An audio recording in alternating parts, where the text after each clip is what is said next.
একজন মহিলা শীঘ্রই অস্ত্রধারী সন্ত্রাসীদের দ্বারা সরাসরি সম্প্রচারে শিরচ্ছেদ হতে যাচ্ছিল, কিন্তু তারা পাশে বসে থাকা একজন ভিক্ষুকের অপেক্ষা করছিল। এই সময় ভিক্ষুকটি একটি ছোট ফুটবল বের করে পাশের ছোট ছেলেটির দিকে দিতে চেয়েছিল, কিন্তু সে ফুটবলটি দূরে ছুঁড়ে দিল। তার উদ্দেশ্য ছিল ছোট্ট ছেলেটিকে এই স্থান থেকে দূরে সরিয়ে দেওয়ার, কারণ সেখানে একটি রোমাঞ্চকর উদ্ধার অভিযান শুরু হতে যাচ্ছিল। এরপর ভিক্ষুকটি একটি সংকেত দেয়, যা আসলে স্নাইপারদের বাতাসের গতি ও দিক সম্পর্কে জানাচ্ছিল। স্নাইপার তাদের টেলিস্কোপ ব্যবহার করে পরিস্থিতি বুঝে প্রস্তুত হয়। এই সময় কাছাকাছি দুজন মুখোশধারী একটি ট্রলি সাদা কাপড় সরিয়ে ফেলে, যার নিচে দুটি অ্যাস্ট্রাল রাইফেল ছিল।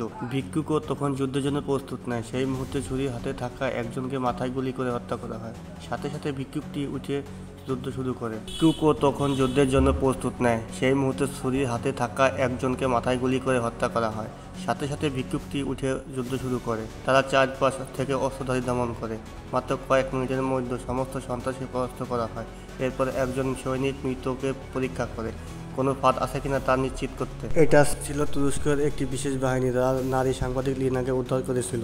যেহেতু জায়গাটি নিরাপদ ছিল না, তারা যাওয়ার সময় সন্ত্রাসীদের ক্যামেরা নষ্ট করে। তারা প্রথমে একটি সাধারণ বাড়িতে নিয়ে যায়, এখানে লিনাকে সাধারণ পোশাক পরে। গবেষণা শেষে তারা সিদ্ধান্ত নেয় দ্রুত কয়েক কিলোমিটার দূরে অবতরণ স্থানে পৌঁছাতে হবে। এরপর লিনাকে বুলেট প্রুফ জ্যাকেট এবং হেলমেট পরিয়ে দেয়। দুটি সৈন্য সামনের পথ নির্দেশ করে এবং বাকিরা পিছন অনুসরণ করে।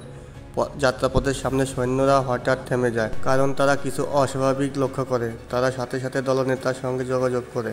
দেখা যায় বালির উপরে কয়েক মিটার সাদা কাপড় বিছানো। কাপড় সরানোর পর একজন সৈনিক হতবাক হয়ে যায়। সেখানে অসংখ্য নিরীহ মানুষের লাশ পড়েছিল, যাদের সন্ত্রাসীরা হত্যা করেছিল।